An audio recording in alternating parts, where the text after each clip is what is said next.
If you want to boost your memory speed, then go to Microsoft Store, type PC Manager and quickly get this app.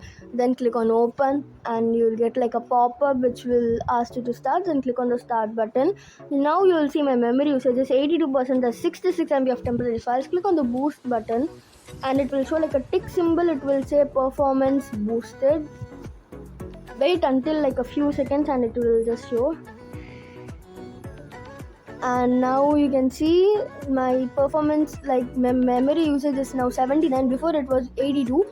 Now go to the system protection where you can scan your PC. App management, storage management. Go to the storage management where you can perform a deep cleanup of your PC, like scan it.